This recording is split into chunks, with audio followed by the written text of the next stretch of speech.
ദേവമനുഷ്യന്റെ സ്നേഹഗീത അധ്യായം 254 വാല്യം 6. മേരി മഗ്ദലന, മാർത്ത, സിൻഡിക്ക് എന്നിവർക്ക് വിട നൽകുന്നു. കിഴക്ക് ഭാഗത്തുള്ള ഒരു ഗ്രാമത്തിലേക്കാണ് അവർ നടക്കുന്നത്. പരിശുദ്ധ അമ്മയും ലാസറസിന്റെ 2 സഹോദരിമാരും ഈശോയും മുന്നിലാണ്. അപ്പസ്തോലന്മാരും 2 ശിഷ്യരും മേരിയും സൂസന്നയും ഏതാനും വാര പിന്നിൽ.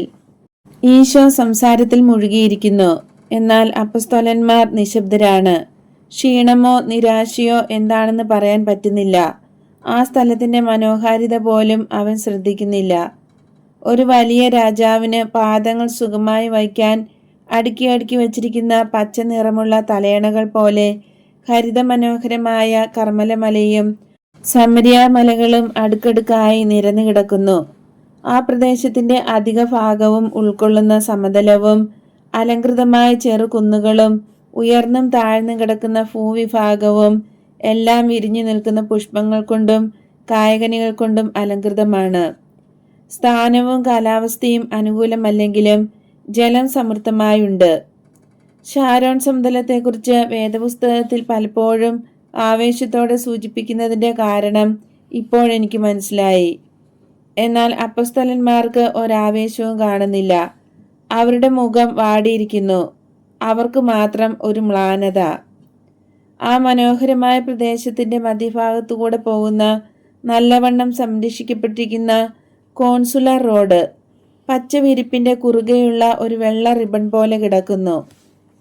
ഭക്ഷണപ്പൊതിയുമായി അതിരാവിലെ പണിക്ക് പോകുന്ന കൃഷിക്കാരെയും സെസേറിയയിലേക്ക് പോകുന്ന യാത്രക്കാരെയും വഴിയിൽ കാണാം.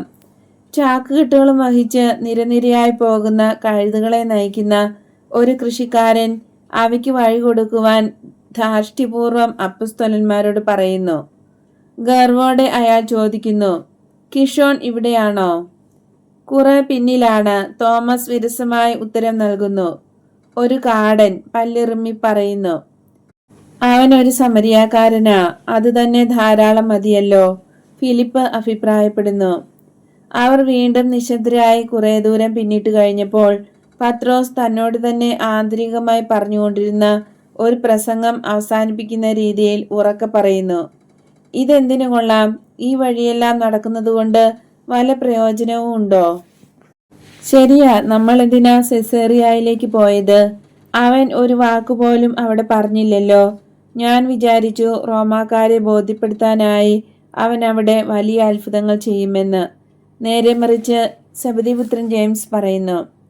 നമ്മളെ അവൻ പരിഹാസത്തിന് വിഷയമാക്കി, അത്ര തന്നെ, തോമസ് അഭിപ്രായപ്പെടുന്നു. സാഹചര്യം മുഴുവൻ കണക്കിലെടുത്ത് കറിയോത്തുകാരൻ പറയുന്നു. അവൻ നമ്മളെ കുറച്ച് സഹിപ്പിച്ചു. അപമാനിക്കപ്പെടുന്നത് അവൻ ഇഷ്ടമാണ്. നമുക്ക് അങ്ങനെ തന്നെയാണെന്ന് അവൻ കരുതുന്നത്. വാസ്തവത്തിൽ സഹിച്ചത് തെയോഫിലസിന്റെ മകൾ മേരിയാണ്. തീഷ്ണൻ ശാന്തമായി പറയുന്നു. Mary, Mary, Mary. ഇപ്പോൾ മേരി പ്രപഞ്ചത്തിന്റെ കേന്ദ്രമായി തീർന്നിരിക്കുകയാണോ? അവൾ മാത്രമാണ് സഹിച്ചത്. ഏക ധീര വനിത, പൂർണ്ണതയിലെത്തിക്കേണ്ട ഏക വ്യക്തി. ഇത്ര വലിയ സംരക്ഷണം ലഭിക്കുമെന്നറിഞ്ഞിരുന്നെങ്കിൽ ഞാൻ ഒരു കള്ളനോ കൊലപാതകിയോ ആകുമായിരുന്നു.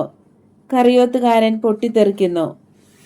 കഴിഞ്ഞ പ്രാവശ്യം നമ്മൾ സെസേറിയയിൽ ചെന്നപ്പോൾ അവൻ ഒരത്ഭുതം പ്രവർത്തിക്കുകയും സുവിശേഷം പ്രസംഗിക്കുകയും ചെയ്തു. അന്ന് നമ്മൾ അതൃപ്തി കാണിക്കുകയും പിറുപിറുക്കുകയും ചെയ്തിരുന്നല്ലോ. അങ്ങനെ ഗുരുവിനെ അസഹ്യപ്പെടുത്തി. ഈശോയുടെ സഹോദരൻ പറയുന്നു.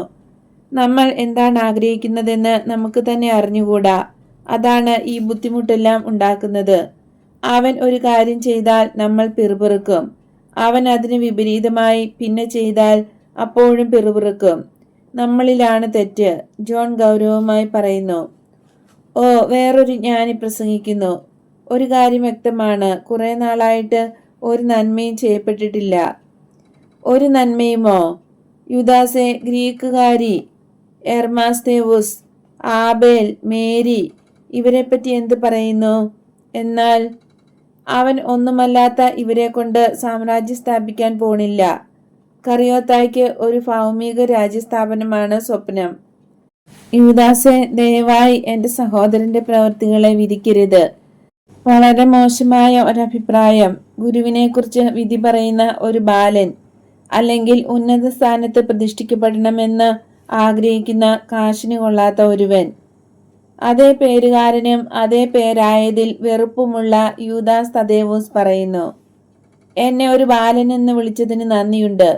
യഥാർത്ഥത്തിൽ ദേവാലയത്തിൽ ഇത്രയും നാൾ ജീവിച്ചിട്ട് ഞാൻ വിചാരിച്ചു എൻ്റെ പ്രായപൂർത്തിയെങ്കിലും പ്രഖ്യാപിക്കപ്പെട്ടെന്ന്. കറിയോത്ത പരിഹസിച്ച് പറയുന്ന മറുപടി. ഈ ചർച്ചയെല്ലാം എത്ര വിരസമാണ്. ഒരു നെടുവീർപ്പോടെ ആൻഡ്രു പറയുന്നു. ശരിയാ, നമ്മൾ ഇത്രയും കാലം ഒരുമിച്ച് ജീവിച്ചിട്ടും ഒരുമയില്ലാതെ ഭിന്നിപ്പിലാണ് കഴിയുന്നത്. സിക്കുമനോണിൽ വെച്ച് അവൻ നമ്മോട് പറഞ്ഞില്ലേ, നമ്മൾ ആളുകളോട് ഒരുമയിലായിരിക്കണമെന്ന്. ഇടയന്മാരായ നമ്മൾക്ക് യോജിപ്പില്ലെങ്കിൽ നമ്മൾ എങ്ങനെ ആളുകളോട് യോജിക്കും? മാത്യു ചോദിക്കുന്നു. അതുകൊണ്ട് നമുക്ക് സംസാരിക്കാൻ പാടില്ലേ? നമ്മുടെ അഭിപ്രായം ഒരിക്കലും പറയരുതെന്നോ? നമ്മൾ അടിമകളാണെന്ന് ഞാൻ വിചാരിക്കുന്നില്ല. അല്ല യുദാസെ, നമ്മൾ അടിമകളല്ല. പക്ഷേ അവനെ അനുഗമിക്കാൻ നമ്മൾ യോഗ്യരല്ല എന്നാണ് എനിക്ക് തോന്നുന്നത്. കാരണം അവനെ മനസ്സിലാക്കുവാൻ നമുക്ക് കഴിയുന്നില്ല. തീഷ്ണൻ പറയുന്നു. എനിക്ക് അവനെ നല്ലപോലെ അറിയാം. ഇല്ല, നിനക്ക് അവനെ അറിഞ്ഞുകൂടാ. നിന്നെ പോലെ തന്നെ അവനെ വിമർശിക്കുന്നവർക്കും അവനെ അറിഞ്ഞുകൂടാ. അറിയുക എന്ന് പറഞ്ഞാൽ ചർച്ചയൊന്നും കൂടാതെ അനുസരിക്കുക എന്നാണ് അർത്ഥം. കാരണം നയിക്കുന്നവന്റെ പരിശുദ്ധിയെപ്പറ്റി ബോധ്യമുണ്ടായിരിക്കും. തീഷ്ണൻ പറയുന്നു. ഹാ, അവന്റെ പരിശുദ്ധിയെക്കുറിച്ചാണ് നീ സംസാരിക്കുന്നത്. ഞാൻ അവന്റെ വാക്കുകളെയാണ് ഉദ്ദേശിച്ചത്. അവന്റെ പരിശുദ്ധി ചോദ്യം ചെയ്യപ്പെടാത്തതും ചോദ്യം ചെയ്യപ്പെടാൻ സാധിക്കാത്തതുമാണ്, കറിയോത്തുകാരൻ തിടുക്കത്തിൽ പറഞ്ഞു. വാക്കും പരിശുദ്ധിയും തമ്മിൽ വേർതിരിക്കാൻ നിനക്ക് കഴിയുമോ? വിശുദ്ധനായവന് ജ്ഞാനമുണ്ടായിരിക്കും. അവന്റെ വാക്കുകൾ വിവേകപൂർണവും. അത് ശരിയാണ്, പക്ഷേ അവൻ ഉപദ്രവകരമായത് ചെയ്യുന്നു. കാരണം അവന്റെ അമിതമായ വിശുദ്ധിയാണ്. എന്നാൽ ലോകം അത്ര പരിശുദ്ധമല്ല. അതിനാൽ അവ അവന് തന്നെ വിന വരുത്തും. കാരണം ഈ ഫിലിസ്ത്യരും ആ ഗ്രീക്ക് സ്ത്രീയും നമുക്ക് എന്തെങ്കിലും നന്മ വരുത്തുമെന്ന് നീ കരുതുന്നുണ്ടോ? ഞാൻ ഒരു ഉപദ്രവമാണെങ്കിൽ പിന്മാറിക്കൊള്ളാം, എർമസ്തേവൂസ് പറയുന്നു. ഞാൻ വന്നത് അവനെ ബഹുമാനിക്കണമെന്നും ശരിയായത് ചെയ്യണമെന്നുമുള്ള ഉദ്ദേശ്യത്തോടെയാണ്. ഇക്കാരണത്താൽ നീ പോകുകയാണെങ്കിൽ അവനെ നീ ദുഃഖിപ്പിക്കുകയായിരിക്കും ചെയ്യുക, അൽഫേയൂസിന്റെ മകൻ ജെയിംസ് പറയുന്നു. എൻ്റെ മനസ്സ് മാറിയെന്ന് ഞാൻ നടിക്കും. ഞാൻ അവനോട് വിടവാങ്ങി പോകും. തീർച്ചയായും ഇല്ല. മറ്റുള്ളവരുടെ മുൻകോപം കാരണം ഗുരുവിന് ഒരു നല്ല ശിഷ്യൻ നഷ്ടപ്പെടുന്നത് നല്ലതല്ല. നീ തീർച്ചയായും പോകുകയില്ല, പത്രോസ് മറുപടി ഉടനെ പറഞ്ഞു കഴിഞ്ഞു. ഇത്ര ചെറിയ കാര്യത്തിന് അവൻ പോകുകയാണെങ്കിൽ അതിൻ്റെ കാരണം അവൻ്റെ മനസ്സെന്താണെന്ന് അവന് തന്നെ നിശ്ചയമില്ലാത്തതുകൊണ്ടാണ്. അതുകൊണ്ട് അവൻ പോകട്ടെ, കറിയോത്ത നിർദ്ദേശിക്കുന്നു. പത്രോസിന് ക്ഷമ നശിച്ചു. അവൻ എനിക്ക് മാർജാമിനെ തന്നപ്പോൾ ഞാൻ എല്ലാവരുടെയും പിതാവാകുമെന്ന് വാക്കു കൊടുത്തിരുന്നു. എൻ്റെ വാഗ്ദാനം ലംഘിക്കാൻ എനിക്ക് ബുദ്ധിമുട്ടാണ്. എന്നാൽ അത് ലംഘിക്കാൻ നീ എന്നെ നിർബന്ധിക്കുകയാണിപ്പോൾ. എർമസ്തേവൂസും ഇവിടെയുണ്ട്. അവൻ ഇവിടെ താമസം തുടരുകയും ചെയ്യും. നിന്നോട് എനിക്ക് പറയാനുള്ളത് എന്താണെന്നറിയാമോ? മറ്റുള്ളവരുടെ മനസ്സിനെ തകിടം മറിക്കുകയും തീരുമാനമില്ലാത്തവരാക്കുകയും ചെയ്യുന്നത് നീയാണ്. നീയാണ് ഭിന്നതയും അകൽച്ചയും ഉണ്ടാക്കുന്നത്. ഇതൊക്കെ നിന്റെ രീതി. നാണമില്ലാത്തതും. കഷ്ടം. ഓ, നീ ആരാ? ഒരു സംരക്ഷകൻ? ശരി, നീ പറഞ്ഞത് വളരെ ശരിയാ. നീ എന്താണ് ഉദ്ദേശിക്കുന്നതെന്ന് എനിക്കറിയാം. മൂടുപടം ധരിച്ചിരുന്ന ആ സ്ത്രീയുടെയും എൻഡോറിലെ ജോൺ, എർമാസ്തേവൂസ്, അടിമ സ്ത്രീ എന്നിങ്ങനെ ഈശോ കണ്ടെത്തിയ എല്ലാവരുടെയും സംരക്ഷകനാണ് ഞാൻ. എന്നാൽ ദേവാലയത്തിന്റെ പരിശുദ്ധ കുമ്മായവും ചിലന്തി വലയും കൊണ്ട് മെനയപ്പെട്ടപ്പോൾ ദേവാലയത്തിലെ വിളക്കിലെ എണ്ണയുടെ മട്ടുകൊണ്ട് സുഗന്ധം പേറുന്ന തിരികൾ എന്നിത്യാദി ശ്രേഷ്ഠതയൊന്നും അവർക്കില്ല. ദൈവാലയം വലുതായിരിക്കും. ഞാൻ ഒരു മടയനല്ലെന്ന് വരികിൽ ഞാൻ പറയുന്നു, നമ്മുടെ ഗുരു ദൈവാലയത്തെക്കാൾ വളരെ വളരെ ഉപരിയാണ് നിനക്കില്ലാത്തത്. പത്രോസ് വളരെ ഉച്ചസ്വരത്തിൽ പറയുന്ന ശബ്ദം കേട്ട് മുന്നിൽ പോയിരുന്ന ഈശോ നടപ്പ് നിർത്തി തിരിഞ്ഞു നോക്കുന്നു. ശിഷ്യകളെ വിട്ട് പിന്നിലേക്ക് നടക്കുവാൻ തുടങ്ങി. അവൻ ഇതെല്ലാം കേട്ടു. അവന് ദുഃഖമുണ്ടാകും. അപ്പോസ്തലനായ ജോൺ പറയുന്നു, വേണ്ട ഗുരുവേ, ഇങ്ങോട്ട് വരേണ്ട. ഞങ്ങൾ യാത്രയുടെ വിരസത നീക്കാൻ വെറുതെ ഓരോന്ന് ചർച്ച ചെയ്യുന്നതാ, ഉടനടി തോമസ് പറയുന്നു. എന്നാൽ അപ്പസ്തോല സംഘം ഒപ്പം എത്തുന്നതിനാൽ ഈശോ അവിടെ തന്നെ നിന്നു. നിങ്ങൾ എന്താണ് ചർച്ച ചെയ്തിരുന്നത്? എന്റെ ശിഷ്യകൾ നിങ്ങളെക്കാൾ ഭേദമാണെന്ന് വീണ്ടും ഞാൻ നിങ്ങളോട് പറയണമോ? ഈശോയുടെ കരുണാമസൃണമായ ശാസന അവരുടെ ഹൃദയങ്ങളെ സ്പർശിച്ചു. ആരും ഒരക്ഷരവും ഉരിയാടാതെ തല താഴ്ത്തി നിൽക്കുകയാണ്. എന്റെ സ്നേഹിതരെ, പ്രകാശത്തിലേക്ക് ജീവിച്ചു തുടങ്ങുന്നവർക്ക് നിങ്ങൾ ഇടർച്ചയ്ക്ക് കാരണമാകാതിരിക്കൂ. ഒരു അജ്ഞാനിയുടെയോ പാപിയുടെയോ രക്ഷയ്ക്ക് വിഗ്രഹാരാധകരുടെ സർവ്വ തെറ്റുകളേക്കാൾ കൂടുതൽ വിഘാതമാകുന്നത് നിങ്ങളുടെ അപൂർണതയാണെന്ന് നിങ്ങൾക്കറിഞ്ഞുകൂടെ? ആരും ഒരു മറുപടിയും പറയുന്നില്ല. കാരണം തങ്ങളെ തന്നെ ന്യായീകരിക്കാനും മറ്റുള്ളവരെ വിധിക്കാതെ സംസാരിക്കാനും അവർക്ക് കഴിയുന്നില്ല. ലാസറസിന്റെ സഹോദരിമാരുടെ വണ്ടി ഒരു പാലത്തിനടുത്തെത്തി. അരുവിയിൽ വെള്ളം തീരെയില്ല. നീർച്ചാലിന്റെ കരയിൽ ധാരാളം പുല്ലുണ്ട്. കുതിരകൾ രണ്ടും അവിടെ മേയുന്നു. ചാലിലെ വെള്ളം പറ്റിയിട്ട് അധികകാലമായിട്ടില്ല. കാരണം പുല്ലും അത്ര പുഷ്ടിയിലാണ് വളർന്നു നിൽക്കുന്നത്.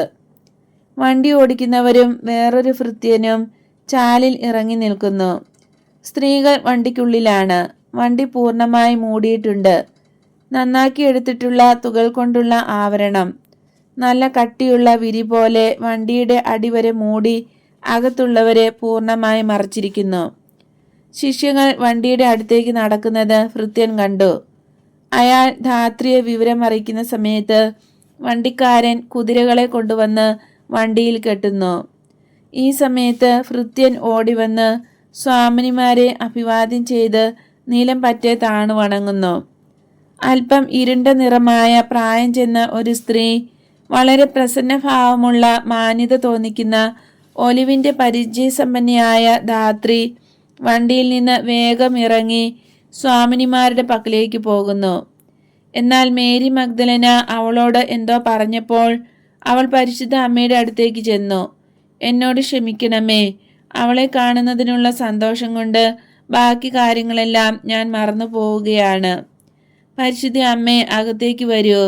വെളിയിൽ എരിയുന്ന വെയിൽ, വണ്ടിക്കകത്ത് തണുപ്പുണ്ട്, അവൾ പറയുന്നു. സ്ത്രീകളെല്ലാവരും വണ്ടിയിൽ കയറി. വളരെ പിന്നിലായിരിക്കുന്ന പുരുഷന്മാരുടെ വരവ് കാത്തിരിക്കുന്നു. ഈ സമയത്ത് സിൻഡിക്ക് അവളുടെ സ്വാമിനിമാരുടെ പാദങ്ങൾ ചുംബിക്കുകയാണ്. ഇന്നലെ മഗ്ദലന ധരിച്ചിരുന്ന വസ്ത്രമാണ് സിൻഡിക്ക് ഇപ്പോൾ ധരിച്ചിരിക്കുന്നത്. അവൾ ഭൃത്യയോ അടിമയോ അല്ല. ഈശോയുടെ നാമത്തിൽ അവർ സ്വീകരിച്ചിരിക്കുന്ന ഒരതിഥിയാണ് അവൾ എന്ന് മാർത്തായും മേരിയും പറഞ്ഞിട്ടും അവൾ അവരെ സ്വാമിനിമാർ എന്ന് വിളിക്കുന്നു. ഈ സമയം പരിശുദ്ധ അമ്മ പർപ്പിൾ പൊതി തുറന്ന് എല്ലാവരെയും കാണിച്ചുകൊണ്ട് അതെങ്ങനെയാണ് നൂൽക്കുന്നത് എന്ന് ചോദിക്കുന്നു. അതിൽ വെള്ളം പറ്റുന്നുമില്ല, അത് പിരിയുന്നുമില്ല. സ്വാമിനി, അതങ്ങനെയല്ല ഉപയോഗിക്കുന്നത്. അത് നല്ലവണ്ണം പൊടിച്ച് മറ്റേത് ചായവും ഉപയോഗിക്കുന്നത് പോലെ ഉപയോഗിക്കണം. അത് രോമമല്ല, കക്കായുടെ ഉള്ളിലുള്ള ഒരുതരം നേർത്ത നാരാണ്. അതുണങ്ങിയപ്പോൾ എത്ര എളുപ്പം പൊടിയുന്നു എന്ന് കണ്ടോ? അത് നല്ലവണ്ണം പൊടിച്ച് നാരില്ലാതെ അരിച്ച് മറ്റ് ചായങ്ങൾ, കൊച്ചിനിൽ, സാഫ്രൺ, ഇൻഡിഗോ ഇത്യാദി ചായങ്ങൾ പോലെ വെള്ളത്തിൽ കലർത്തണം. എന്നിട്ട് നൂൽ കഴിയായി കുറെ നൂൽ ഒരുമിച്ച് മുക്കി ചായം പിടിപ്പിക്കുക. നിറം ഇളകി പോകാതിരിക്കാൻ അവസാനം നല്ല വീര്യമുള്ള വിനാഗിരിയിൽ മുക്കി പിഴിഞ്ഞെടുക്കണം. വളരെ നന്ദി നയോമി, നീ പറഞ്ഞതുപോലെ തന്നെ ഞാൻ ചെയ്യും. പർപ്പിൾ നൂലുകൊണ്ട് ഞാൻ ചിത്രത്തുന്നലുകൾ ചെയ്തിട്ടുണ്ട്. എന്നാൽ അത്തരം നൂൽ എനിക്ക് തന്നിരുന്നു. ഇതാ ഈശോ ഇങ്ങെത്തി. എൻ്റെ പുത്രിമാരെ, നിങ്ങളോട് യാത്ര പറയാൻ സമയമായി. കർത്താവിൻ്റെ നാമത്തിൽ ഞാൻ നിങ്ങളെ അനുഗ്രഹിക്കുന്നു. സമാധാനത്തിൽ പോകുക. സമാധാനവും സന്തോഷവും. ലാസറിന് എൻ്റെ പേർക്ക് ആശംസിക്കുക. മേരി, ദൈവം നിന്നോടുകൂടെ ഉണ്ടായിരിക്കട്ടെ. നിന്റെ സന്തോഷാശ്രുക്കൾ ആദ്യമേ പൊഴിച്ചത് എൻ്റെ മാറിലാണെന്ന് ഓർത്തുകൊള്ളണം. അക്കാരണത്താൽ ഞാൻ നിന്റെ അമ്മയാണ്. എപ്പോഴും അങ്ങനെ ആയിരിക്കുകയും ചെയ്യും. നിന്റെ ഏറ്റവും കാരുണ്യമുള്ള സഹോദരിയോടും ഏറ്റവും സ്നേഹമുള്ള നേഴ്സിനോടും പറയാൻ ബുദ്ധിമുട്ടുള്ള കാര്യങ്ങൾ ഉണ്ടാവുകയാണെങ്കിൽ എൻ്റെ അടുത്ത് വന്ന് പറഞ്ഞുകൊള്ളൂ. ഞാൻ എപ്പോഴും നിന്നെ മനസ്സിലാക്കുന്ന അമ്മയായിരിക്കും. മാനുഷിക കുറവുകൾ കലർന്നിട്ട് എൻ്റെ ഈശോയോട് പറയാൻ നിനക്ക് പ്രയാസം തോന്നുന്ന എന്തെങ്കിലും കാര്യമുണ്ടെങ്കിൽ അപ്പോഴും എൻ്റെ അടുത്ത് വന്ന് പറയാം. എപ്പോഴും നിന്നെ ഞാൻ സ്വീകരിക്കും. നിന്റെ വിജയങ്ങളെക്കുറിച്ച് പറയാൻ ആഗ്രഹിക്കുന്നെങ്കിൽ സൗരഭ്യമുള്ള പുഷ്പങ്ങൾ പോലെയുള്ള അവ നീ ഈശോയോട് പറയണമെന്നാണ് ഞാൻ ആഗ്രഹിക്കുന്നത്. കാരണം അവനാണ് നിന്റെ രക്ഷകൻ, ഞാനല്ലല്ലോ. ഞാനും നിന്നോടുകൂടി സന്തോഷിക്കും. മാർത്ത, ദൈവം നിന്നോടുകൂടെ. നീ ഇപ്പോൾ സന്തോഷത്തോടെ പോകുന്നു. നിന്റെ അതിസ്വാഭാവികമായ ഈ ആനന്ദം നിലനിൽക്കും. നീതിയിലും സമാധാനത്തിലും വളരുക എന്നതൊഴിച്ച് നിനക്കൊന്നിനും ആവശ്യമില്ല. അസ്വസ്ഥയാക്കുന്ന ഒന്നും ഇപ്പോൾ നിന്നിലില്ല. നിന്റെ സഹോദരി സ്നേഹത്താൽ നിന്റെ സഹോദരിയെയും സ്നേഹിക്കുന്ന ഈശോയെ ഓർത്ത് എല്ലാം ചെയ്യുക. നയോമി, ദൈവം നിന്നോടുകൂടെ ഉണ്ടായിരിക്കട്ടെ. നീ കണ്ടെത്തിയ നിധിയുമായി പോകുക. നിന്റെ പാലുകൊണ്ട് അവളുടെ വിശപ്പ് തീർന്നിരുന്നത് പോലെ ഇപ്പോൾ അവളും മാർത്തായും നിന്നോട് പറയുന്ന വാക്കുകൾ കൊണ്ട് നിന്റെ വിശപ്പടക്കുക. അപ്പോൾ ഹൃദയങ്ങളെ തിന്മയിൽ നിന്ന് സ്വതന്ത്രമാക്കുന്ന എൻ്റെ പുത്രൻ കേവലം ബാധ ഒഴിപ്പിക്കുന്നവനേക്കാൾ വളരെ ഉന്നതനാണെന്ന് നിനക്ക് മനസ്സിലാകും. ഗ്രീസിലെ സൂനമായ സിന്ധിക്കെ, ദൈവം നിന്നോടുകൂടെ. ജഡത്തേക്കാൾ ശ്രേഷ്ഠമായ ഒന്നുണ്ടെന്ന് നീ മനസ്സിലാക്കി. ഇനി ദൈവത്തിൽ വിടരുക. ക്രിസ്തുവിൻ്റെ ആദ്യത്തെ ഗ്രീക്ക് പുഷ്പമായിരിക്കൂ. ഇങ്ങനെ എല്ലാവരെയും യോജിപ്പിച്ചുകൊണ്ട് യാത്ര പറയുന്നതിൽ എനിക്ക് സന്തോഷമുണ്ട്. എൻ്റെ സ്നേഹത്താൽ നിങ്ങളെ അനുഗ്രഹിക്കുന്നു. കാലൊച്ച കേൾക്കാറായി. വണ്ടിയുടെ വിരി ഉയർത്തി നോക്കി. വണ്ടിയിൽ നിന്ന് അല്പം അകലെയായി നിൽക്കുന്ന ഈശോയെ അവർ കാണുന്നുണ്ട്. വഴിയിൽ അത്യുഗ്രമായ ചൂട്. മേരി മഗ്ദലന ഈശോയുടെ കാൽക്കൽ മുട്ടുകുത്തി. അവൾ പറയുന്നു, എല്ലാറ്റിനും അങ്ങേക്ക് ഞാൻ നന്ദി പറയുന്നു. ഈ തീർത്ഥയാത്ര നടത്താൻ എന്നെ സഹായിച്ചതിനും നന്ദി പറയുന്നു. ജ്ഞാനം അങ്ങേക്ക് മാത്രം. കുറച്ചു കാലം മുമ്പുണ്ടായിരുന്നതിൻ്റെ അവശിഷ്ടങ്ങൾ എന്നിൽ നിന്ന് നീക്കം ചെയ്യാൻ കഴിഞ്ഞതിൽ സന്തോഷിച്ചുകൊണ്ട് ഞാൻ പോകുന്നു. എന്നെ തന്നെ കൂടുതൽ ബലപ്പെടുത്തുന്നതിനായി എൻ്റെ കർത്താവേ, എന്നെ അനുഗ്രഹിക്കണമേ.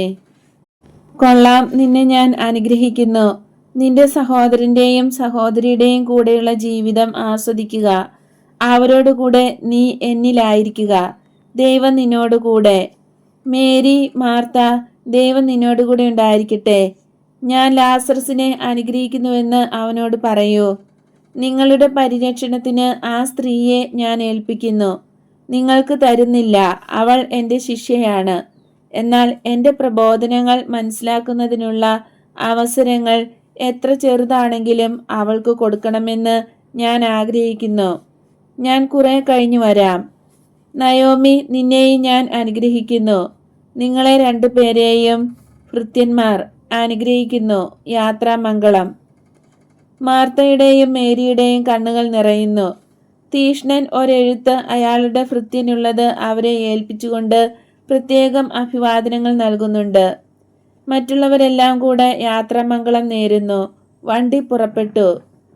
നമുക്ക് പോയി തണുപ്പുള്ള സ്ഥലം കണ്ടുപിടിക്കാം. ദൈവം നിങ്ങളെ നയിക്കട്ടെ. മേരി, അവർ പോയതിൽ നിനക്ക് ദുഃഖമുണ്ടോ? ശബ്ദമില്ലാതെ കരഞ്ഞുകൊണ്ടിരിക്കുന്ന അൽഫേയൂസിന്റെ ഭാര്യ മേരിയോട് ഈശോ ചോദിക്കുന്നു. അതെ, അവർ നല്ലവരായിരുന്നു. അധികം താമസിയാതെ നമ്മൾ അവരെ കാണും. അവർ എണ്ണത്തിൽ വർദ്ധിക്കും. നിനക്ക് ധാരാളം സഹോദരികളുണ്ടാകും. അല്ല, പുത്രിമാർ. അതായിരിക്കുമല്ലേ നീ ഇഷ്ടപ്പെടുന്ന പേര്. മാതൃത്വമായാലും സഹോദര്യമായാലും എല്ലാം സ്നേഹമാണ്. മേരിയെ ആശ്വസിപ്പിച്ചുകൊണ്ട് ഈശോ പറയുന്നു. അത് നിമിത്തം ബുദ്ധിമുട്ടുകൾ ഉണ്ടാകുന്നില്ലെങ്കിൽ. കറിയോത്തുകാരൻ പിറുപിറുക്കുന്നു. പരസ്പരം സ്നേഹിക്കുന്നത് ബുദ്ധിമുട്ടുകൾ ഉണ്ടാക്കുമോ? അല്ല, പല വർഗക്കാരും പാരമ്പര്യക്കാരുമായ വ്യക്തികളിൽ വരുത്തുന്ന ബുദ്ധിമുട്ടുകൾ. നീ സിന്ധിക്കിനെയാണോ ഉദ്ദേശിക്കുന്നത്? അതെ ഗുരുവേ, അവൾ എങ്ങനെയായാലും ആ റോമാക്കാരൻ്റെ വകയാണ്. അവളെ ഏറ്റെടുക്കുന്നത് തെറ്റ്. അയാൾക്ക് നമ്മോട് വിരോധമുണ്ടാകും. പന്തിയോസ് പിലാത്തോസിന്റെ അതൃപ്തിക്ക് നമ്മൾ പാത്രമാകും. തൻ്റെ കീഴിലുള്ള ഒരുവന്റെ അടിമ നഷ്ടപ്പെട്ടതിനെ പന്തിയോസ് പിലാത്തോസ് പരിഗണിക്കുമെന്ന് നീ വിചാരിക്കുന്നോ? ഒരടിമയുടെ വില എന്താണെന്ന് അവനറിയാം. മറ്റുള്ളവർ പറയുന്നത് പോലെ അവൻ്റെ വീട്ടിലെങ്കിലും അവൻ സത്യസന്ധനല്ലെങ്കിൽ അവൻ പറയും, ആ സ്ത്രീ ഓടിപ്പോയത് നന്നായെന്ന്. സത്യസന്ധനല്ലെങ്കിൽ അവൻ പറയും, അവന് കിട്ടേണ്ടത് കിട്ടി, എനിക്ക് അവളെ കണ്ടുപിടിക്കാൻ കഴിയുമായിരിക്കും എന്ന്. സത്യസന്ധതയില്ലാത്തവർക്ക് മറ്റുള്ളവരുടെ വിഷമതകളിൽ അവരോട് സഹതാപമില്ല. എങ്ങനെയായാലും പാവം പീലാത്തോസ് നമ്മൾ അവന് വരുത്തുന്ന ബുദ്ധിമുട്ടുകൾ തന്നെ ധാരാളമുണ്ട്. പിന്നെ ഒരടിമ ഓടിപ്പോകാനിടയാക്കിയ ഒരു മനുഷ്യന്റെ പരാതിയെക്കുറിച്ച് ചിന്തിക്കാൻ, അത് പരിഗണിച്ച് സമയം കളയാൻ അയാൾ മെനക്കെടുകയില്ല. പത്രോസ് പറയുന്നു. പത്രോസ് പറഞ്ഞത് ശരിയാണെന്ന് പലരും പറയുകയും വിഷയലംബടൻ റോമാക്കാരന്റെ ദേഷ്യമോർത്ത് പരിഹസിച്ച് ചിരിക്കുകയും ചെയ്യുന്നു. എന്നാൽ ഈശോ ഇക്കാര്യത്തെക്കുറിച്ച് ഉയർന്ന രീതിയിൽ ചർച്ച ചെയ്യുകയാണ്. യൂദാസേ, നിനക്ക് നിയമാവർത്തനം അറിയാമോ? തീർച്ചയായും അറിയാം ഗുരുവേ. ഇങ്ങനെ സന്ദേഹം കൂടാതെ പറയാൻ അധികം ആളുകൾ ഉണ്ടായിരിക്കുകയില്ല. അതെന്താണെന്നാ നീ ചിന്തിക്കുന്നത്? ദൈവത്തിന്റെ വക്താവ്. വക്താവ്, അതായത് അത് ദൈവവചനം ആവർത്തിക്കുന്നു അല്ലേ? തീർച്ചയായും. നിന്റെ വിധി ശരിയാണ്. എന്നാൽ പിന്നെ എന്തുകൊണ്ടാണ് അതിലെ കൽപ്പനകൾ പാലിക്കുന്നത് ശരിയാണെന്ന് നീ ചിന്തിക്കാത്തത്? ഞാൻ ഒരിക്കലും അങ്ങനെ പറഞ്ഞിട്ടില്ല. നേരെ മറിച്ച് പുതിയ പ്രമാണം അനുസരിക്കുക വഴി നമ്മൾ അതിനെ അവഗണിക്കുന്നു എന്നാണ് എനിക്ക് കാണാൻ കഴിയുന്നത്. പുതിയ നിയമം പഴയതിൻ്റെ കായാണ്, അതായത് വിശ്വാസമാകുന്ന വൃക്ഷത്തിന്റെ പൂർണ്ണത വെളിവാക്കുന്ന ഫലങ്ങൾ. എന്നാൽ എനിക്ക് അറിയാവുന്നിടത്തോളം അത് ആരും അവഗണിക്കുന്നില്ല. കാരണം അവയെ ആദരിക്കുന്നതിലും മറ്റുള്ളവർ അതിനെ അവഗണിക്കുന്നത് തടയുന്നതിനും ഒന്നാമനാണ് ഞാൻ. നല്ല മൂർച്ചയുള്ള വാക്കുകളായിട്ടാണ് ഈശോ ഇത് പറയുന്നത്. അവൻ വീണ്ടും പറയുന്നു, നിയമാവർത്തനം അസ്പർശമാണ്. അതിൽ വ്യത്യാസമൊന്നും വരുത്തുവാൻ പാടില്ല. പഴയ കെട്ടിടങ്ങളുടെ ചെത്തിയൊരുക്കിയ ചതുരക്കല്ലുകൾ വച്ച് പുതിയ കെട്ടിടങ്ങൾ പണിയുന്നത് പോലെ എൻ്റെ രാജ്യം സ്ഥാപിക്കപ്പെട്ട് വിജയിക്കുമ്പോൾ പുതിയ നിയമത്തിനും അതിൻ്റെ നിയമാവലിക്കും നിയമാവർത്തനം ഉപയോഗിക്കും. കാരണം അത് പൂർണ്ണവും ശക്തവുമായ ഭിത്തിയാണ്. എന്നാൽ എൻ്റെ രാജ്യം ഇതേവരെ ആയിട്ടില്ല. ഒരു വിശ്വസ്ത ഇസ്രായേൽക്കാരനായ ഞാൻ മോശയുടെ പുസ്തകത്തെ അവഗണിക്കുകയോ എതിർക്കുകയോ ചെയ്യുകയില്ല.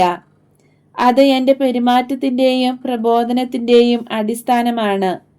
പിതാവിൻ്റെ ഏകജാതൻ തൻ്റെ സ്വഭാവത്തിൻ്റെയും ജ്ഞാനത്തിൻ്റെയും സ്വർഗീയമായ ഭവനം നിർമ്മിക്കുന്നത് അവൻ്റെ മനുഷ്യത്വത്തിൻ്റെയും പ്രബോധനത്തിൻ്റെയും അടിത്തറയിലാണ്. നിയമാവർത്തനത്തിൽ ഇങ്ങനെ എഴുതപ്പെട്ടിരിക്കുന്നു, നിന്റെ പക്കൽ അഭയം തേടുന്ന ഒരടിമയെ യജമാനന് തിരികെ ഏൽപ്പിച്ചു കൊടുക്കരുത്. അവൻ നിങ്ങളുടെ പക്കൽ ജീവിക്കാൻ അനുവദിക്കുക. നിങ്ങളുടെ പട്ടണത്തിൽ അയാൾ സമാധാനത്തോടെ ജീവിക്കട്ടെ. അവനെ നിങ്ങൾ ഒരു തരത്തിലും ഉപദ്രവിക്കരുത്. ക്രൂരനായ യജമാനന്റെ ഒരടിമ ഒളിച്ചോടാൻ ഇടയാക്കുന്ന ഏത് സാഹചര്യത്തിലും ഈ കൽപ്പന ബാധകമാണ്.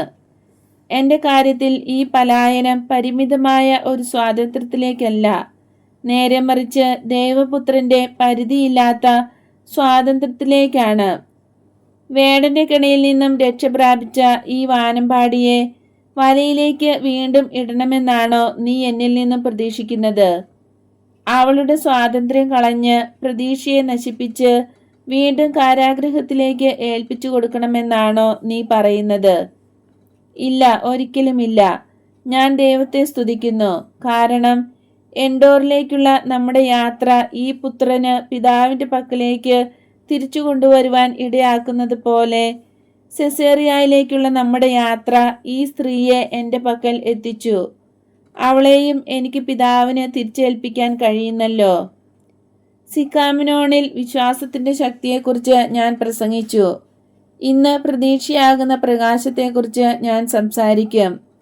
എന്നാൽ തൽക്കാലം നമുക്ക് ഈ തോട്ടത്തിലിരുന്ന് ഭക്ഷണം കഴിച്ച ശേഷം അല്പം വിശ്രമിക്കാം. കാരണം നരകം തന്നെ തുറന്നു പോയതുപോലെ കഠിനമായ വെയിൽ, പൊള്ളിക്കരിയുന്ന വിധം ചൂട്